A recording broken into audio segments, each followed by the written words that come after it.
When we talk about proposals, one thing I always talk about is the bliss point. Now, the bliss point is a food industry term that was coined in the 70s. Now, what they talked about when the bliss point, they talked about the fact, they said, hey, you know what? Two things must exist. But what it is in food, it's like when you're at the height of the experience for that taste, for that item you're eating, the beverage you're drinking, right? The height of that moment where it tastes its best, you're having the most satisfaction is the bliss point. Now, let's go deeper. When we talk about the bliss point, I always say, you know, I like potato chips, I like Lay's chips.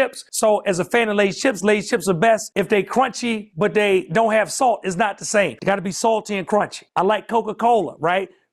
I like to take the lid off that thing. When I take the lid off, it got to be cold, it got to be fresh. If it's cold and flat, it ain't the same. If it's fresh and warm, it ain't the same. So what if all you did was figure out where the bliss point is in your business? Because you make more money. What if all you did, right? When we talk about proposals, what if all you did was start to ask people for the money on a call? Would you make more money? What if all you did was turn the proposal around in 24 hours? Would you make more money? What if all you did is follow up with people? I can't tell you how many times I talk to somebody, I'm interested, but then I'm just busy. The world is busier now than it ever has been before. You not following up with people because you don't want to bother them. How many of y'all ever thought that or said that? That's crazy to me. Lamar, but I don't want to bother the person. When you don't bother the person, you're not bothering your bank account either. Your bank account is untouched and unbothered as well.